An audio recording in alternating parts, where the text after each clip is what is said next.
te morís de espanto y casi miras como distinguido. Si cada tanto acunas en tu encanto y era tu mundo el ideal.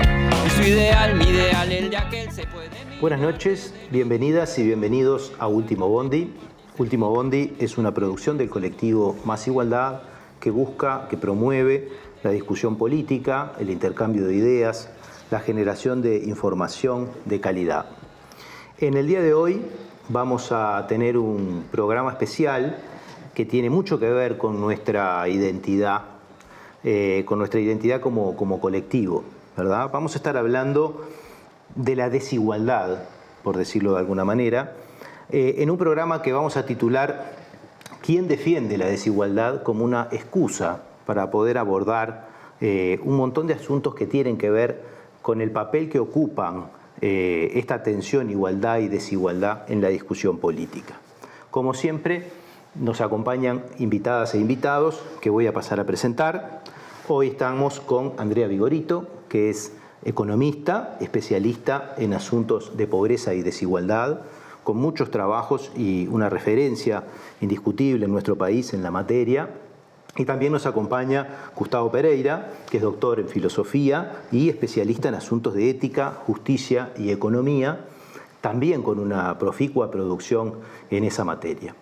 Les vamos a proponer como ejercicio problema, por decirlo de alguna manera, arrancar este programa evocando un poco una situación que hemos vivido recientemente en este país y que, bueno, no solamente en este país, sino en el mundo, que fue la pandemia, que nos trajo una situación social muy particular y que en esa costumbre que tenemos los uruguayos de apuntar hacia la originalidad como país, estructuramos o posicionamos nuestra referencia al país en clave política bajo una frase que construyó nuestro gobierno y en particular nuestro presidente, que hace referencia a la libertad responsable.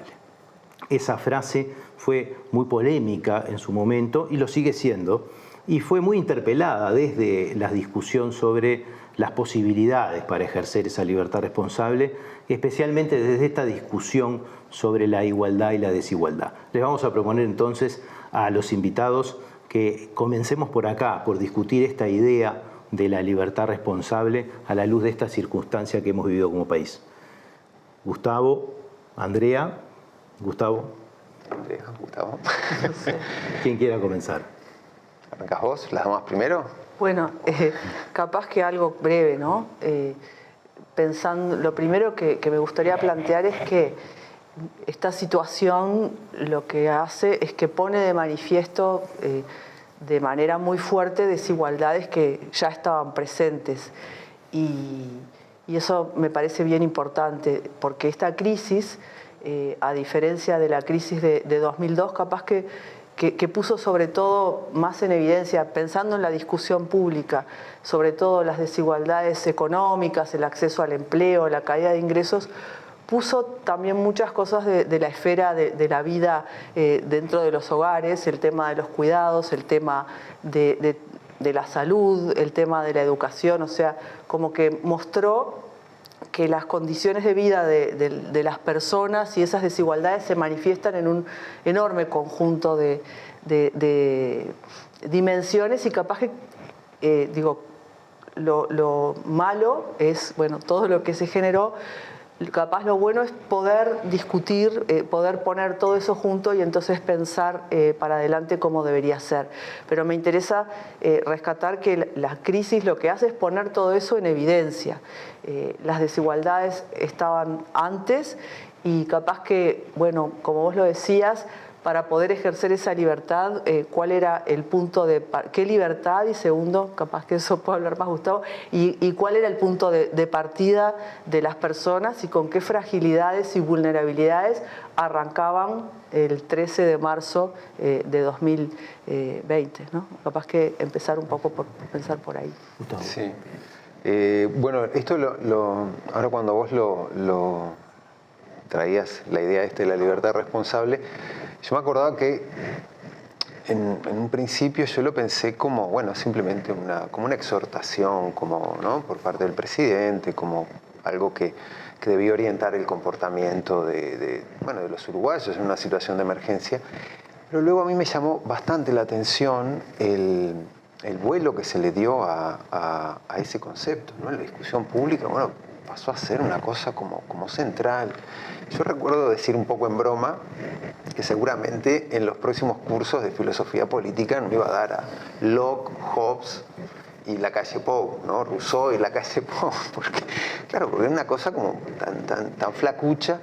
Y me llamó mucho la atención cómo eso impactó, cómo en los distintos programas se hablaba como si fuese una cosa sustantiva, que creo que es un indicador de cómo va la discusión pública en Uruguay, ¿no? Porque alcanza con tirar una frase que apela a eso, a responder en forma responsable a ciertas exhortaciones para que eso se convierta como en un núcleo, un tema central de la discusión.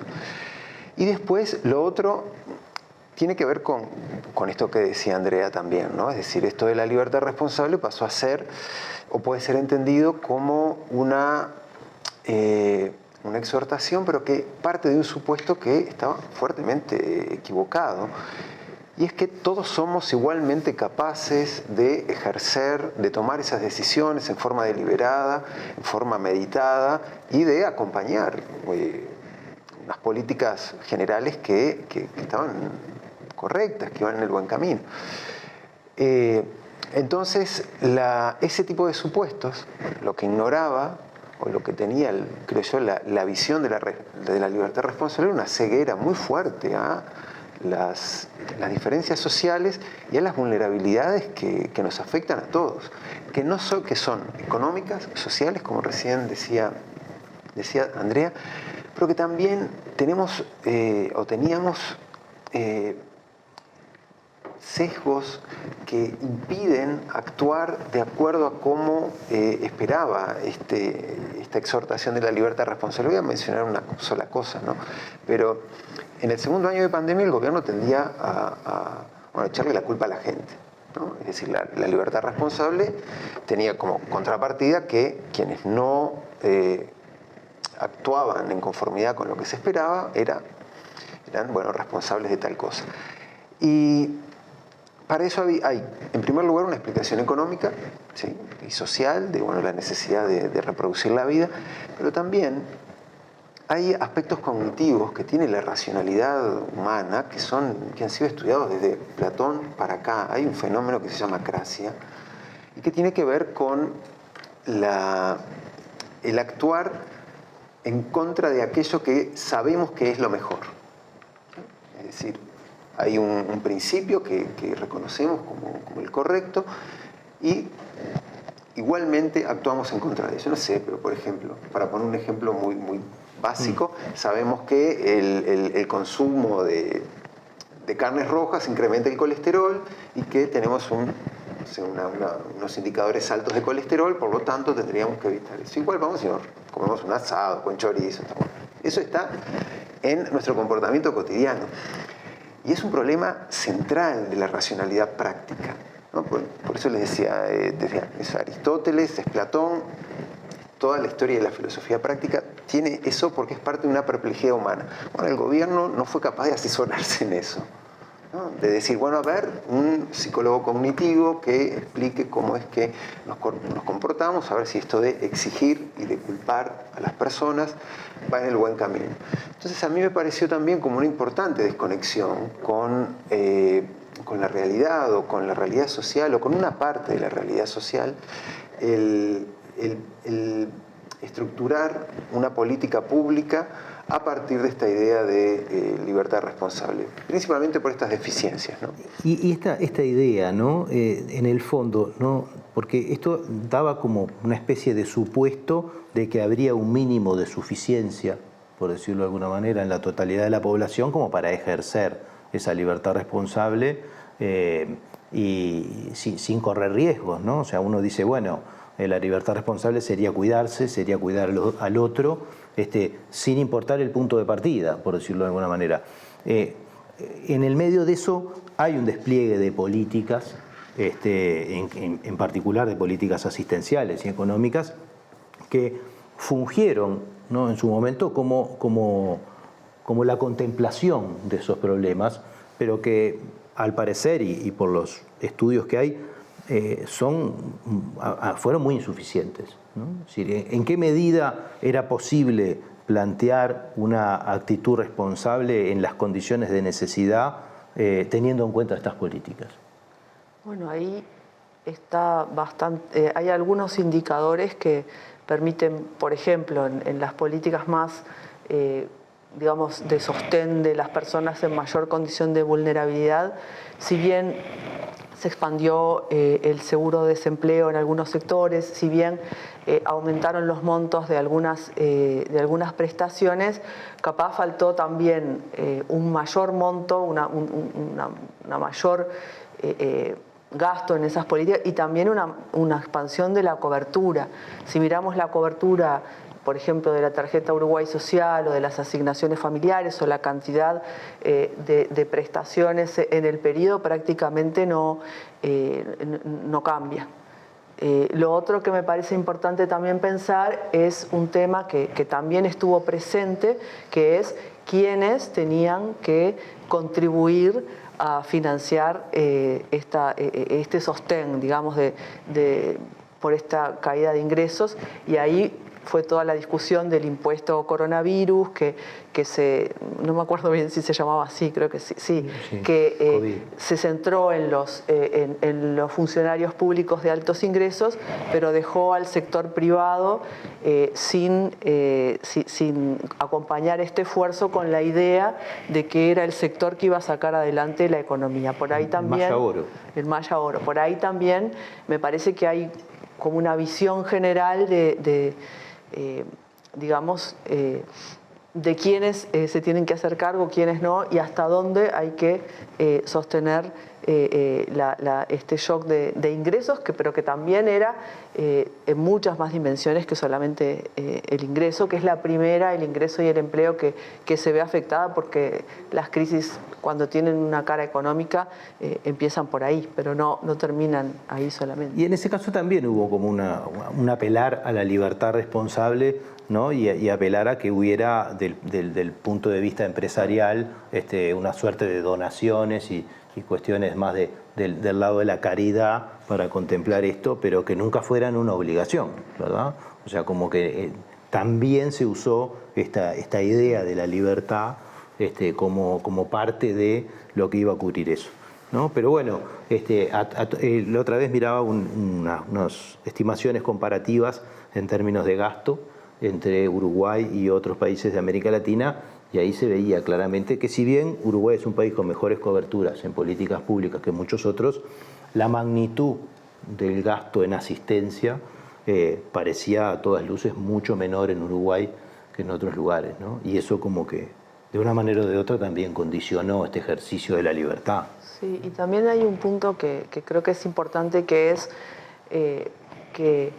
que todo ese reforzamiento de las políticas, y si estamos hablando ahora de sostén de ingresos, no debe ser solo en el momento del shock, digamos, sino que se debe mantener por bastante más tiempo, porque esas caídas en momentos puntuales no automáticamente las personas recuperan, si recuperaron su ingreso, y vuelven a la vida que tenían en 2019. Lo vemos en la experiencia de las múltiples crisis que los países latinoamericanos han enfrentado, como las recuperaciones en los niveles de vida, ¿no? En otros aspectos, llevan un tiempo mucho más largo que esas caídas que son muy abruptas. Entonces es una pérdida como de bienestar en muchísimas dimensiones que persiste en el tiempo. Que trae muchas destrucciones, sí, ¿no? Sí. No amortiguarlas a tiempo trae consecuencias duraderas, además. Y que amortiguarlas no es solo amortiguarlas cuando se erosionan, sino seguir acompañando aún cuando se vea una recuperación. Sí, hoy estábamos, en estos tiempos se está discutiendo cuánto más se sostienen las canastas y cuánto más se sostiene el apoyo a las ollas populares, cuando en realidad a veces parece increíble ver esa discusión, porque bueno, la sola existencia de las ollas populares como que estaría mostrando una situación un tanto compleja, incluso desde esta perspectiva del uso de, bueno, cuál es la libertad de elegir de quien tiene que ir a comer una olla. Y las canastas también, ¿no? Porque la forma de canasta es una forma que capaz que no se veía desde hace bastante tiempo y que hay maneras de transferir que no pasan necesariamente por una canasta física con ciertos alimentos. Es un tema para pensar también y cómo esas canastas se articulan con las prestaciones tipo asignaciones familiares y TUS que ya venían y que capaz que tienen algo... En un país que tiene registros sociales y instrumentos como para hacerlo, ¿no? Si de verdad que todas esas personas podrían recibir una transferencia monetaria que llegara a su tarjeta y a su cuenta sin tener que hacer el trámite de ir a buscar una canasta. Sí, a mí, ¿sabes qué? Me parece importante marcar algo que vos mencionabas recién. Y es que creo que es grave que haya una dependencia tan grande o una importante dependencia de la solidaridad, ¿sí? Es decir, de que la protección social dependa en buena medida, en el caso de las ollas populares, de la solidaridad, de la sociedad civil que se organiza, en fin. Porque es una cuestión de justicia, ¿sí? Y la justicia, si bien puede alimentarse de la solidaridad, recae o tiene como contrapartida la obligatoriedad. Es decir, que bajo cualquier condición eso debe cumplirse, debe garantizarse. Y la solidaridad simplemente en algún momento puede cesar, como ha ido decreciendo, ¿no? Creo que tuvimos una especie de explosión de solidaridad en el comienzo de la pandemia, con empresas aportando, que luego fue poco a poco cayendo, poco a poco decreciendo. Y eso tiene que ver con esa pregunta que vos hacías sobre las contribuciones. ¿Cómo se hace la contribución a la cooperación social? ¿Sí? Algunos de nosotros, bueno, lo hacemos con impuestos.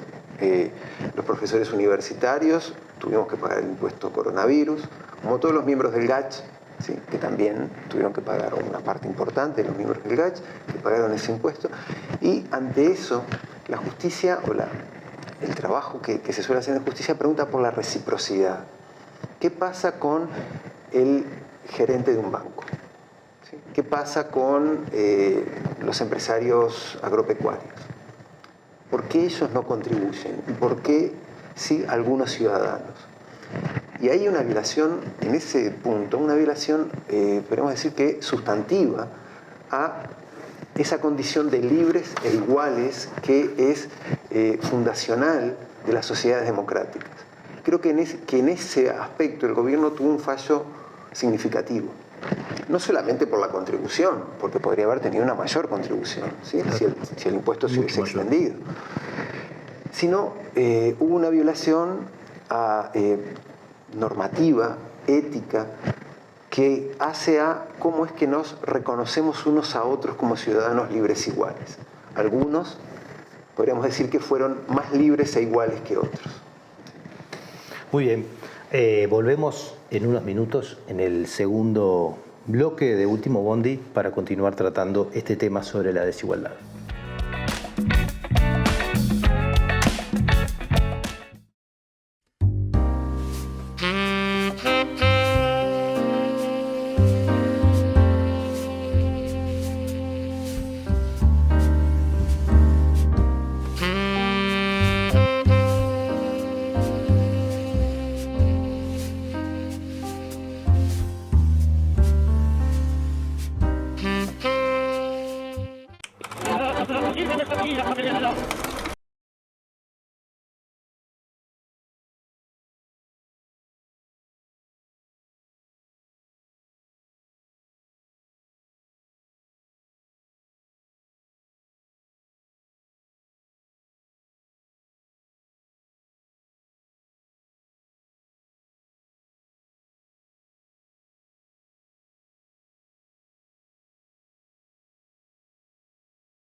¿El periodismo es libre o es una farsa? Así lo decía Rodolfo Walsh. Apoyá el periodismo libre. Apoyá Caras y Caretas. Da vuelta, ahí, tan. Es un honor formar parte de Caras y Caretas TV, donde hay lugar para todo tipo de contenido y también para el humor. ¡Sumate!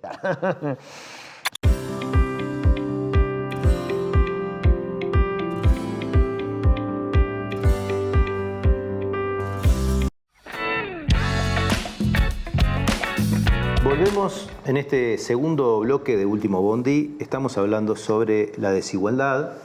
Queremos recordarles que pueden seguirnos en nuestra página de masigualdad.org.uy.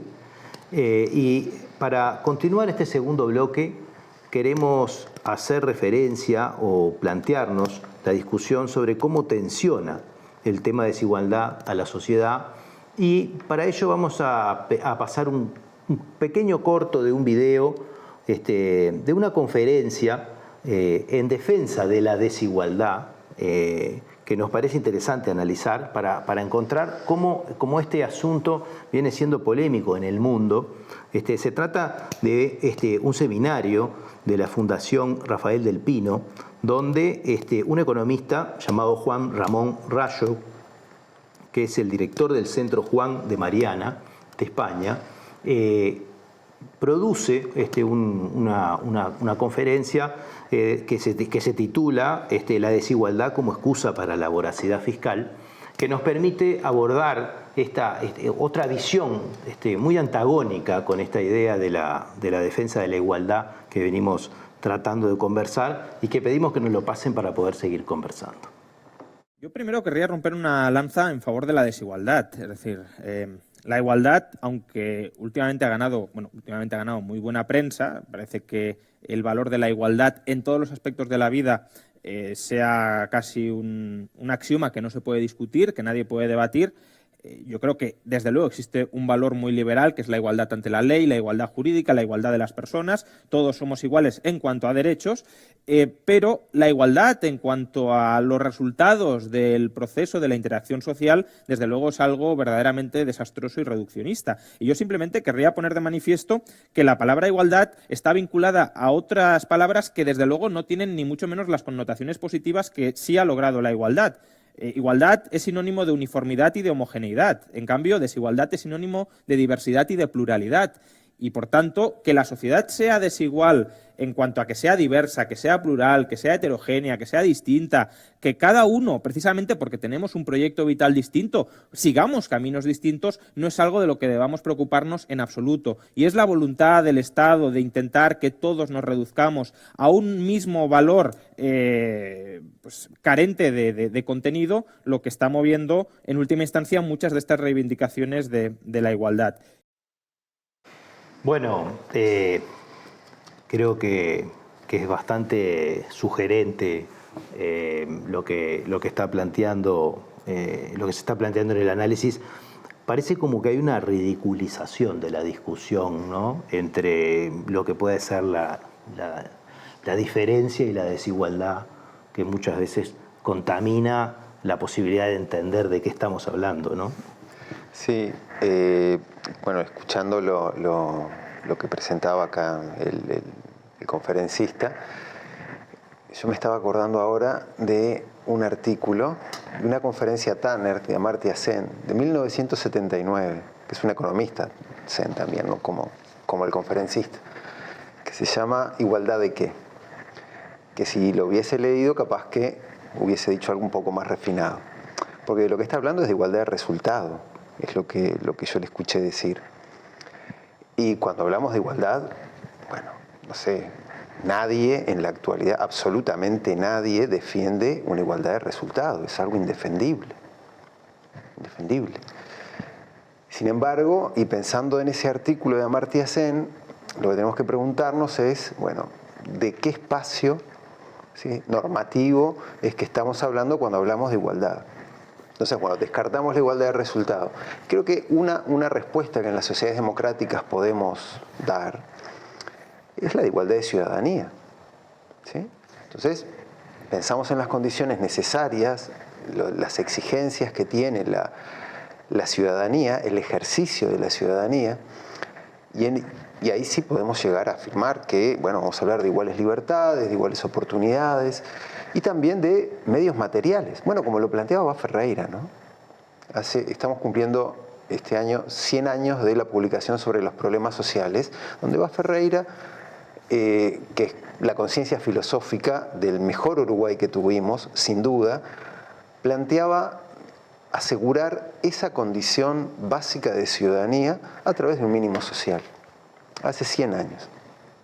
¿Y eso qué permitiría? Abad Ferreira después de eso decía, una vez que esté eso asegurado, viene la libertad. ¿No? Lo que permite es una multiplicidad de planes vitales que podemos llevar adelante.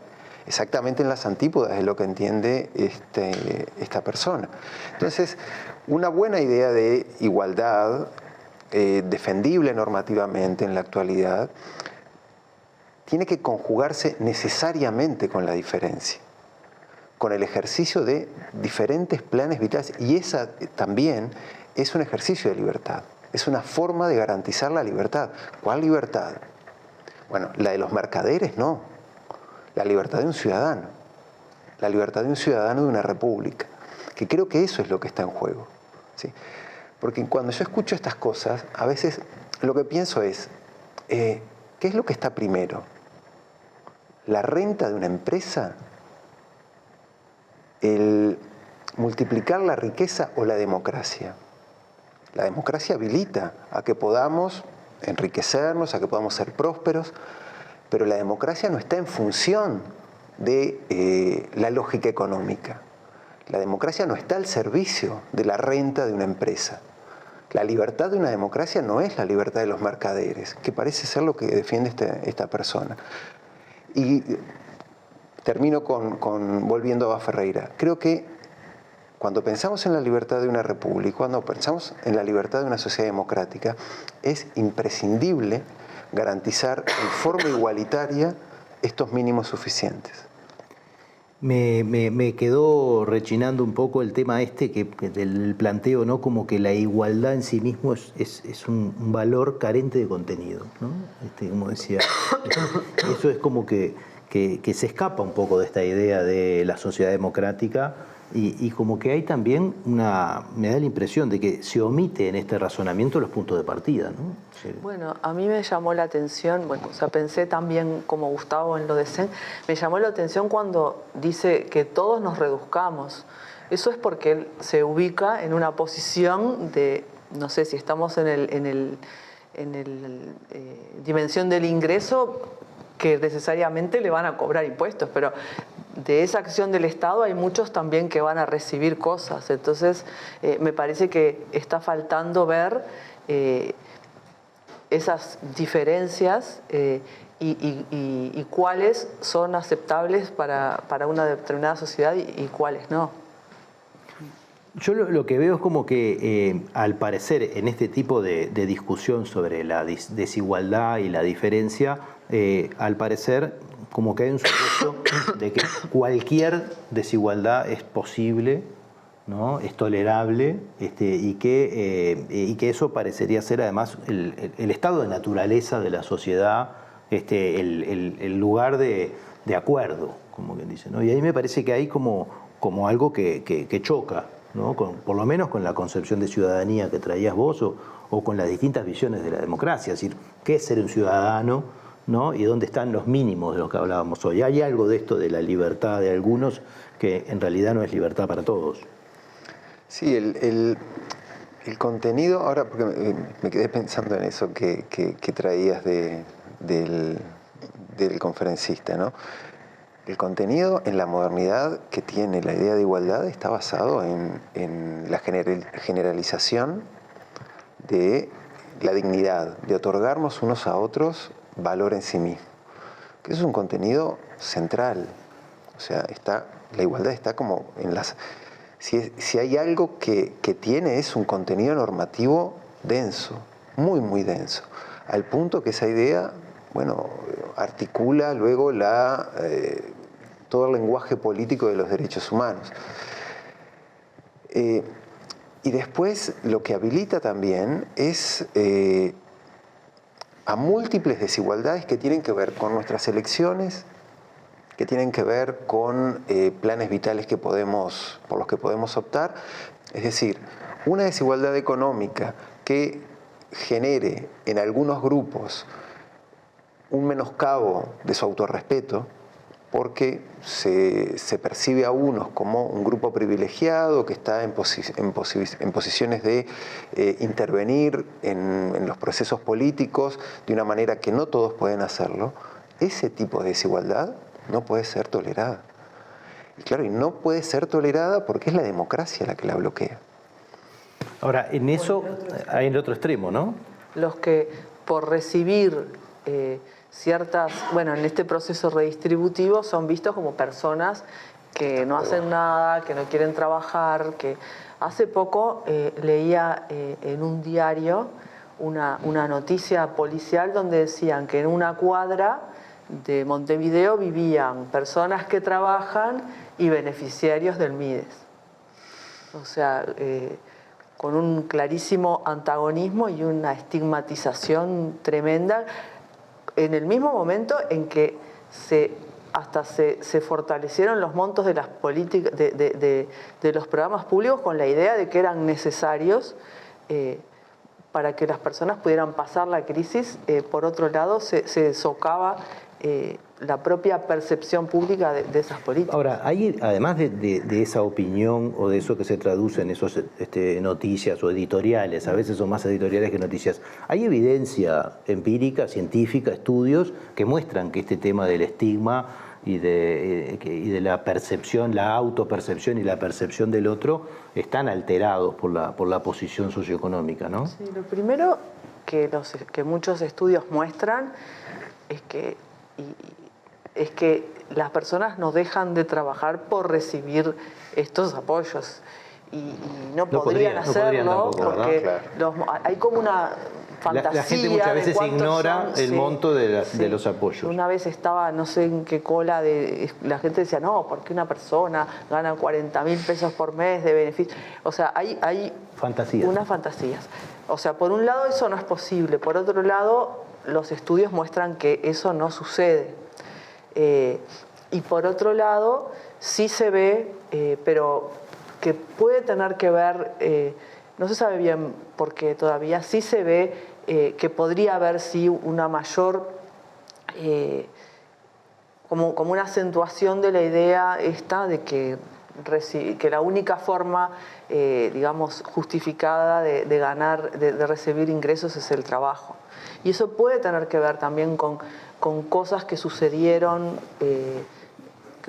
generales tendencias del mundo, pero también con lo que pasó en 2013, cuando cambió el discurso del gobierno sobre las transferencias y cuando empezó todo el tema de las contraprestaciones y capaz se extendió esa idea de que había personas que se estaban aprovechando del Estado, etc. Entonces ahí para mí hay una responsabilidad también de los propios actores que estaban en el gobierno, o sea, muchas veces desde los propios organismos públicos los discursos son contradictorios con esta idea que está atrás de ciertas políticas, ¿no? Como que hubo un punto de inflexión, ¿no? Entre un momento que hubo un cierto apoyo social al proceso de acompañamiento, de asistencia, si se quiere, y un momento donde eso empezó a revertirse y a transformarse como que en una visión más aporofóbica. Hay una cosa interesante para pensar, que es que también varias gente lo ha dicho, que es que capaz que en las primeras etapas de la expansión de todas estas políticas estaban muy vinculadas a la crisis de 2002. Entonces las personas veían como que eso lo justificaban por el lado de que había habido un deterioro de ingresos. Cuando continúa digamos, el crecimiento económico y hay empleo, bla, bla, bla, y pasan estas cosas de que se exigen las contrapartidas, se deja capaz de ver, de justificar de la misma manera que estas personas, que el Estado siga dando ese tipo de sostén, cuando en los países desarrollados, en los países digamos con mayores niveles de vida del mundo, no sé, eso como escandinavos o lo que sea, esa componente del gasto público es importante también. O sea, ¿no? Se empezó a ver como contradictorio con el trabajo. cuando en realidad lo que hace es estabilizar un ingreso y permitir que otras cosas puedan suceder. ¿Y en qué medida la percepción, porque esto es un problema de opinión pública, ¿no? Aparte es un problema que se constituye en la arena política y hay un país dividido, ¿no? No sé si al medio o en qué porcentaje sobre este tipo de políticas y sobre el problema de la distribución, ¿no? Y de las ayudas y Ahora, ¿en qué medida esto tiene que ver con que la gente sepa o no sepa, ¿no? Cuando es de una manera o de otra beneficiaria o no de las políticas? Porque se escucha mucho esto de decir quiénes son los que pagan impuestos y quiénes son los que reciben del Estado. Sin embargo, nunca estuvo bien hecha la cuenta para terminar de determinar a través del Estado quiénes son los que reciben más de los impuestos, incluso por otro tipo de políticas que no son las transferencias monetarias, ¿no? Y en qué medida interviene esa percepción de si yo soy contribuyente o no soy contribuyente, o en qué medida soy más beneficiario que contribuyente en este resultado. ¿Qué sabemos de eso? Bueno, yo en términos empíricos no puedo decir nada. Lamento no poder responder eso, pero sí creo que detrás de lo que vos decís está esa idea de reciprocidad, ¿no? De saber que todos somos parte de un sistema de cooperación social. Y en ese sentido me parece que hay informaciones o creencias que se manejan en forma sumamente parcial, que tienden a estigmatizar a sectores y que si pensamos en los beneficios que pueden obtener algunos sectores económicos importantes por resignación fiscal del Estado, que lleva adelante en muchísimas circunstancias, van a ser considerablemente mayores que las transferencias que se hacen a los sectores más vulnerables. También eso del aprovechamiento del Estado, el vivir a costa del Estado, yo siempre pienso en Soloducho, ¿no? No sé si se acuerdan, pero era un gran empresario que yo lo recuerdo en los programas de televisión diciendo lo que el Estado debía hacer, cómo debía llevarse adelante la política económica del gobierno. Bueno, terminó estafando al Banco República y huyó a Israel, ¿no? Entonces, claro, ese tipo de personajes, que son unos verdaderos ladrones, en serio, ¿no? De muchísimo dinero, quedan como en un segundo plano y parece que nos preocupa muchísimo más el poder asegurarle a una madre que está sola con 2 hijos un ingreso mínimo. Creo que ahí hay algo que tenemos que revisar. Y me parece que esa revisión tiene que ver con aquello que se coloca o no bajo el lente público, ¿sí? ¿Qué es lo que dónde focalizamos la evaluación, la discusión? Y me parece que nos debemos mucho el pensar y evaluar cuánto del dinero de los uruguayos se utiliza para subvencionar a grandes emprendimientos. Creo que ahí... Bueno, vamos a venir en el tercer bloque un poco sobre esto del papel del Estado o de las políticas, ¿no? Y de la sociedad también, ¿no? Porque esto siempre es cómodo plantear de que la política y el Estado, ¿no? Pero hay muchas cosas que como sociedad también tenemos que repensar y pensar y ser parte y no ponerle la parte a otro. Ya volvemos en el tercer bloque de Último Bondi para continuar hablando sobre desigualdad.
¿El periodismo es libre o es una farsa?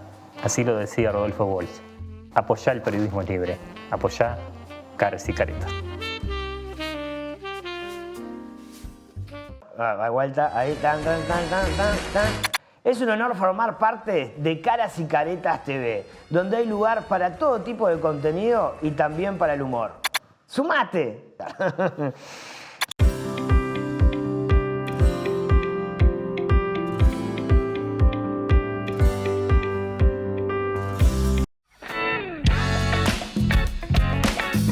Volvemos en este tercer bloque de Último Bondi. Estábamos hablando sobre desigualdad. Nos toca hablar un poco sobre ideas políticas, sobre el papel del Estado, el papel de la sociedad. Y vamos a volver a escuchar, a ver un pequeño fragmento de esta exposición de este académico que estábamos escuchando hoy, para hablar un poco también sobre otras visiones del Estado. Pero sin duda, desde luego, el Estado sí está utilizando, como preguntaba Carlos, sí está utilizando la lucha contra la desigualdad como una excusa para incrementar sus poderes. ¿Por qué? Porque si de lo que se trata es de reducir el proceso espontáneo de diversidad social a un mismo mínimo común denominador, es evidente que el Estado, que es una máquina coactiva, es una máquina violenta, es una máquina que vive de institucionalizar la violencia entre las personas, es el terreno adecuado para que pueda medrar, es el terreno adecuado para que pueda robarles, quitarles, arrebatarles a unas personas para dárselo a otras. Y es con esa excusa ideológica, que es una excusa ideológica típicamente socialista, en el germen del socialismo claramente está esa aspiración de la identidad igualitarista, la que está impulsando el intervencionismo estatal en gran medida en la actualidad a resultas de una crisis que desde luego ha incrementado las desigualdades, porque las crisis, que además tienen su origen en muchos casos, como esta última, en el propio intervencionismo del Estado, las crisis tienden a degenerar, por desgracia, al menos en un primer momento, en una expansión de la desigualdad. Bueno, tenemos solo 15 minutos. Contestar, creo que todo esto llevaría 2 programas, pero llaman la atención algunas cosas. El proceso espontáneo de diversidad social, el problema de que las crisis las generan los estados, en fin, merecen ser discutidas, pero merecen ser discutidas desde la perspectiva de que existen y que no es sencillo reconciliarse con estas ideas, pero también saber de que este tipo de argumentos están campeando por el mundo y que están siendo fuertemente auspiciados por conglomerados empresariales que a través de fundaciones que incluso funcionan acá en Uruguay y que financian becas para líderes en las universidades privadas de Uruguay, promueven, ¿no?, este tipo de ideas que de una manera o de otra van un poco a contrapelo de lo que uno hubiera pensado como solución de una política pública, incluso considerando el Estado como algo mucho más amplio que esto que veíamos hoy de asistir a los pobres, ¿no? Porque como bien Gustavo traía hace un rato, y todos conocemos, existen un montón de políticas que se desarrollan a través del Estado para hacer mover el país y para hacer mover la economía, incluso para hacer mover la acumulación de capital, ¿no? Que nada tienen que ver con esto. Pero bueno, de una manera u otra, tanto por el Estado como por la sociedad, como que está abierto un debate que lo traemos porque se viene, porque sabemos que en determinados lugares del mundo esto se está promoviendo con mucha fuerza y porque va a desembarcar en nuestro país en no mucho tiempo, no bien se empiecen a arrimar elecciones o algún tipo de competencia política entre los posicionamientos que se van armando en el sistema político. Los dejo. Una cosa corta. Yo le recomendaría que vea el documental ese que se llama Inside Job. No sé si que es sobre la crisis de 2008. Yo pienso que él está hablando de la crisis de 2008. Sí, efectivamente. Donde en realidad lo que pasó fue un descontrol de los mercados y de la empresa privada que hacían lo que se les ocurría. Y entonces el problema fue la falta de regulación estatal. Nunca hubo una intervención estatal mundial tan grande como en la crisis de 2008. Después de eso, no solo pasó eso, sino que hubo una especie de revolución hasta en los propios programas de las universidades más ortodoxas de Estados Unidos sobre cómo se estaba enseñando la macroeconomía, porque no se pudo predecir esa crisis por todas las cosas de regulación que tendría que haber atrás, y hubo como cuestionamientos importantes, bueno, ya lo sabía, pero más, en general, de la economía y de los economistas como profesión, justamente por todo ese desborde. Entonces, esa lectura que yo ya la he escuchado de este sector ultraliberal, que es decir, lo que pasó fue que el Estado estaba reprimiendo el libre funcionamiento del sistema financiero, en realidad fue bastante al revés, y en realidad cuando hay crisis es cuando hay más acuerdo, y pasa ahora en esta crisis en que los Estados tienen que intervenir todavía más. Sí, bueno, eso que vos decís, sin duda, ¿no? Pienso siempre en la crisis de 2008 como un momento de un enorme costo para el mundo, para las distintas sociedades que atravesaron por ese gran sacudón, para regular mercados. Porque liberados a su propia lógica, bueno, estaban habían llegado a una situación de cataclismo, y tuvo que venir el Estado, bueno, a rescatar. Y así sucede, yo creo que periódicamente. La pandemia también, ¿no? La pandemia, bueno, nuestra crisis del 2002. Sí, porque sin concentrarnos en la del 2008, nuestra crisis del 2002 fue el Estado el que tuvo que respaldar un sistema financiero que estaba perforado por todos lados. Entonces, creo que eso es una versión como bastante caricaturesca. Creo que nadie quiere un Estado absoluto que vulnere nuestras libertades, sino que lo que necesitamos o lo que queremos es un Estado que justamente proteja nuestras libertades. Y en ese sentido el Estado, creo yo, que tiene que tener suficiente potencia como para poder contrarrestar algunas de estas fuerzas que se desatan en forma natural, como diría esta persona, ¿no? Este conferenciante. Y esa potencia es lo que Hobbes, en su tradicional formulación, en su clásica formulación, pretendía transmitir. Es decir, el concepto de Leviatán es el de un monstruo fuerte, muy muy fuerte, capaz de contener esos deseos, por ejemplo, de matarnos entre nosotros, de aprovecharnos unos de otros. Y, que yo sepa, Hobbes muy socialista no era. No. Pero ya desde un punto de vista un poco más social, ¿no? Y yendo a la dimensión política, programática, estratégica de esta discusión. Esta idea de ver a la desigualdad como una excusa para la voracidad fiscal, como plantean, no es una forma de construir un antídoto, por decirlo de alguna manera, a una discusión muy necesaria que tienen nuestras sociedades. Porque esta época de progresismo que ya pasamos nos mostró de que hubo empujes redistributivos, pero que en determinado momento se agotaron. Y que la verdad que integraron a un montón de la sociedad y redujeron la pobreza, pero no integraron todo. Pero no llegaron, ¿verdad? No llegaron a solucionar un conjunto de problemas. Quizás se generaron instrumentos para prácticamente todo, pero muchos de ellos fueron insuficientes. Eran insuficientes las transferencias monetarias, eran insuficientes las políticas de acompañamiento familiar, eran insuficientes las políticas de promoción de la pequeña y la mediana empresa o demás cuestiones, ¿no? Cuando uno piensa en una nueva etapa, por decirlo de alguna manera, o en una posibilidad de volver hacia fuerzas pro igualdad, ¿no? Es decir, ¿qué discusiones tendrían que poner arriba de la mesa quienes de una manera u otra en este momento estén planteando un empuje hacia la igualdad, ¿no? Discusiones para dar en la sociedad, ¿no? Con el sentido común de la gente que después recibe estos catecismos que hemos visto, tratando de convencerlo de que no hay que pagar impuestos, de que el Estado te roba, de que, ¿no? de que esto, ¿no? una conflagración para castigar a la gente, cuando en realidad de las pocas esperanzas que puede tener el ciudadano medio es tener un Estado que funcione, una sociedad que esté más o menos articulada.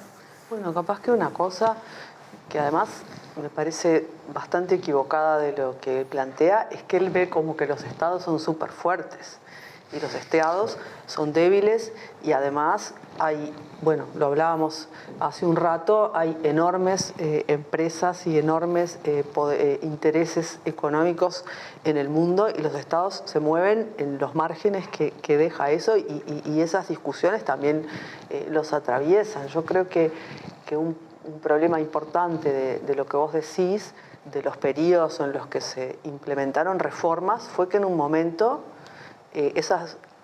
implementar nuevas reformas implica ir contra ciertos intereses y eso tiene atrás un tema de economía política. De legitimación. Sí, tiene un montón de conferencistas de este tipo del otro lado. Por ejemplo, el tema de la redistribución, no sé, para el lado que como que se ha logrado instaurar la idea de que los impuestos son lo peor que hay y son también robos. Sí, y ahora capaz que también está, bueno, todo lo que ustedes trabajan del mito de la autoposesión, no sé, pero la idea, esa idea está en la sociedad, así como está que caricatura de que si recibís ciertas prestaciones es porque no querés trabajar, el impuesto es un robo, bla, bla, bla. Pero cuanto más se puede llegar en la progresividad de los impuestos a la renta, ¿qué se puede hacer con la redistribución no solo del ingreso, sino también de la riqueza? Que no, una es impuestos, pero podría haber otras formas no impositivas y qué consensos hay para eso, porque esta persona está ubicada en una situación extrema, pero aún sin llegar a una cosa tan extrema, yo creo que no sé, que en el ciclo de reformas redistributivas también había visiones diferentes de hasta dónde se tenía que ir y creo que eso también trancó. Fíjense que la reducción esa de la desigualdad de la que siempre se habla en Uruguay, de ingresos, ¿no? De las otras dimensiones, es más complicado. Se produjo entre 2008 y 2013. A partir de ahí quedó estancado. O sea, claro, no en todos los periodos se pueden hacer 5 reformas, pero ¿por qué quedó estancado? Es el tema, me parece importante, porque si un nuevo ciclo de este tipo arrancara en condiciones más adversas ahora, por la crisis, porque algunos trabajos muestran que la desigualdad podría haber aumentado post-crisis, entonces te tenés que plantear ciertas reformas bastante ambiciosas para que sean efectivas. Porque sabemos también que hay que hacer muchísimas cosas para lograr reducciones medianas de la desigualdad, ¿no? Entonces, es un tema también de quiénes lo van a llevar adelante, aparte de cuáles son las ideas que se van a llevar adelante, y ahí vuelve lo de igualdad de qué que planteaba Gustavo.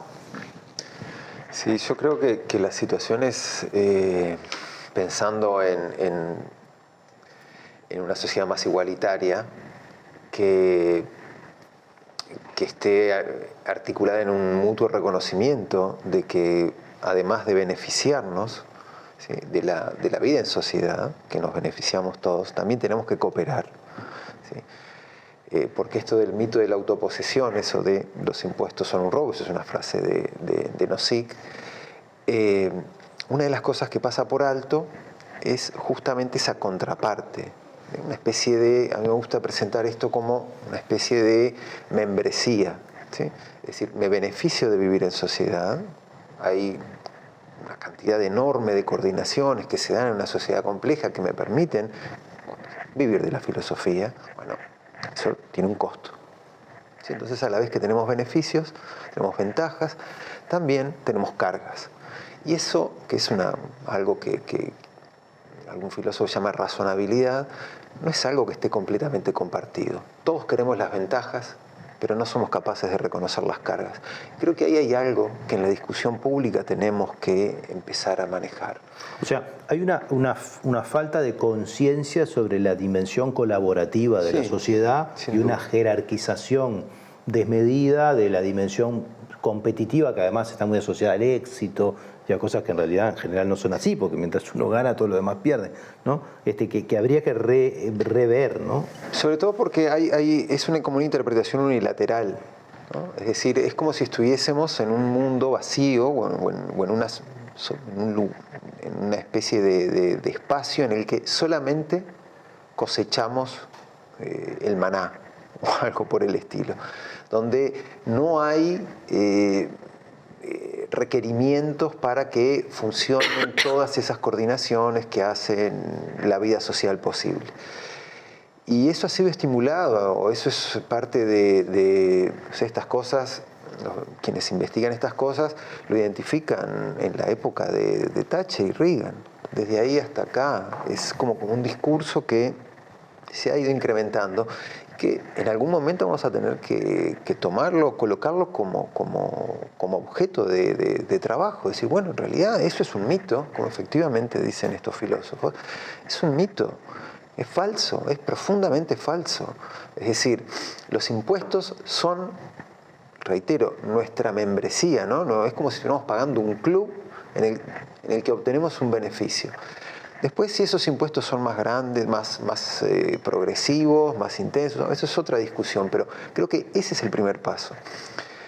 Y lo otro que a mí me parece importante en esto de pensar que, además de lo que ya dijo Andrea, yo creo que tendríamos que discutir en algún momento con intensidad y con responsabilidad cómo llegar a garantizar esos mínimos materiales.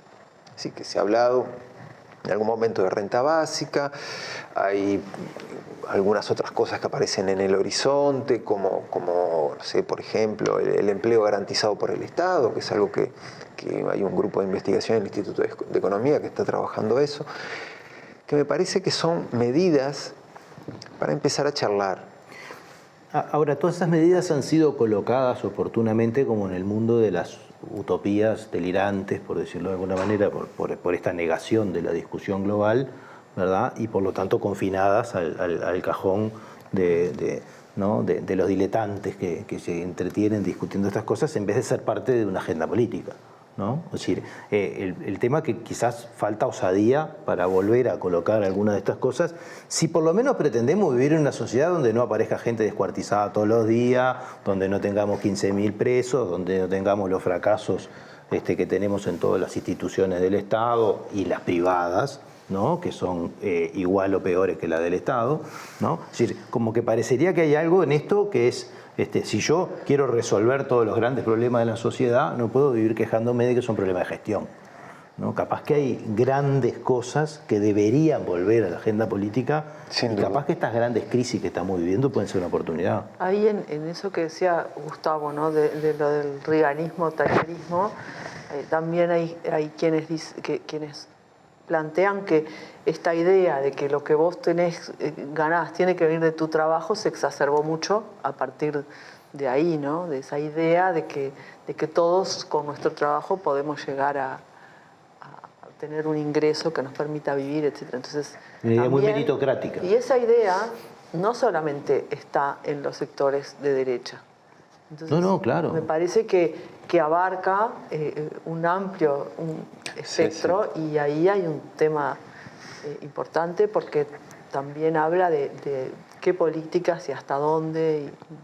Sí, por eso yo pensaba cuando... Eso que decís me parece que es como una condición fuerte para lo que podemos pensar. Es decir, hay una ética del trabajo que penetra en toda la sociedad. Y eso yo creo que es un obstáculo importante para discutir la renta básica y para implementarla. Pero bueno, creo que esa ética del trabajo no es un obstáculo para pensar en programas de empleo garantizado por el Estado.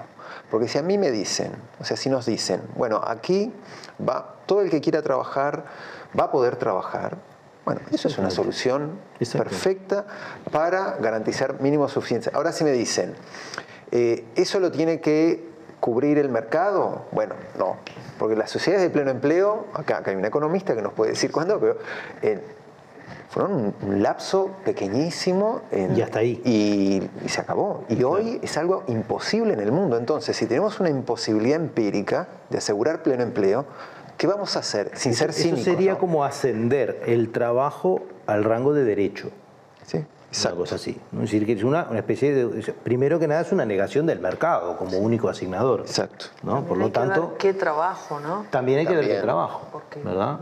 Y lo otro también puede tener que ver con toda la parte del acceso no solo al ingreso, sino también a la riqueza y activos, ¿no? Por ejemplo, el tema de vivienda, que nunca, la vivienda como un componente muy extendido de la riqueza y que es un problema sustancial en Uruguay. Bueno, vos también trabajás los temas de segregación residencial, etcétera. Y hay algo fundamental y otras formas de riqueza que no son solo la vivienda y que generan una enorme desigualdad, ¿no? Parecería como que el derecho a la vida debería estar un poco más aderezado, ¿no?, de otros derechos que deberían ser garantizados si realmente queremos discutir un estatuto de ciudadanía aceptable y universal. Y estamos hablando solo de medios en este momento. De medios, nada más. Es como algo muy, muy mínimo, ¿no? Pero yo creo que, porque vos me dejaste pensando en un comentario previo, a mí me parece que el sistema político tiene como muy poca valentía, muy poca osadía, porque estas cosas que parecen ser tan revolucionarias no son más revolucionarias que la ley de 8 horas, ¿sí? Hace un siglo, cuando fue planteada. Entonces yo creo que ese tipo de políticos es lo que nos está faltando. Y bueno, capaz que aparecen, capaz que comenzamos a tener debates de ese tipo dentro del espacio político. Políticos que calculen menos cuántos votos van a perder y que piensen más en, asegurar esas condiciones de ciudadanía. Creo que eso es lo que hoy necesitamos más que nada, porque los académicos o los periodistas, quienes vamos a seguir pensando estas cosas y tenemos muchísima información y sabemos todas las discusiones, pero cuando esto se tiene que transformar se tiene que objetivar en el mundo, cuando tiene que ser parte de una ley o de una política, nosotros no vamos a hacer nada. Son los políticos. Yo a veces pienso que desde la dimensión del autointerés, por lo menos, una gran idea podría ser de que cada ciudadano conociera su verdadera posición social relativa, ¿no? Que supiera efectivamente que él es un trabajador, que gana tanto, que el resto de la sociedad gana tanto o más o menos, que paga tanto de impuestos y recibe tanto del gasto, ¿verdad? Que tiene acceso o no a determinadas cosas. Porque ayudaría mucho en las discusiones distributivas. Pero para mí no es solo información, porque vos podés saber que estás en el punto, en la mediana, en el 50%, pero también por qué estás ahí y no estás en otro lugar, ¿no? O sea, qué privilegios tuviste a lo largo de tu vida. Trayectoria, o qué tu punto de carencias partida, que hacen que puedas estar tu ahí. Punto de partida. Porque si no, vos podés pensar que estás en un lugar por tu propio esfuerzo, entonces solo la información me parece que no es suficiente, capaz que es una condición necesaria. En Brasil se hizo un estudio muy interesante a la derrota del proceso del PT que tenía un poco que ver con esto y lo que hicieron fue estudiar a qué le atribuía a la gente su lugar, su posición social, ¿no? Y entonces se encontró un poco, creo que no es solamente ahí, creo que es un hecho estilizado, de que cuando haciendo es por mí, cuando desciendo es por otro. Claro. ¿No? Es por culpa de él. Y en general el Estado queda...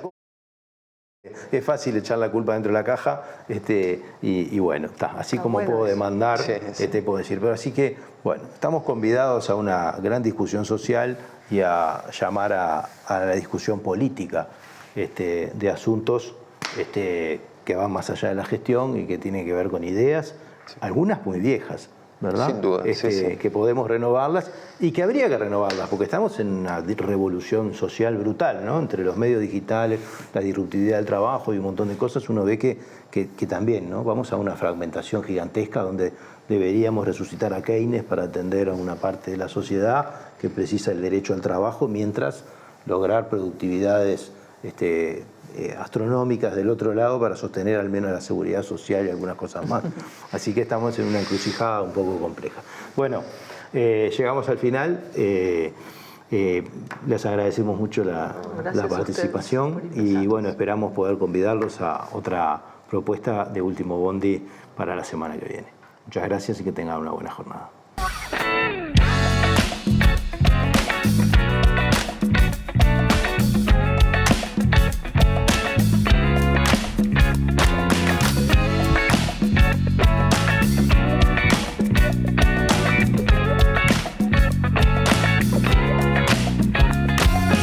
tanto te morís de espanto y casi miras como distinguido.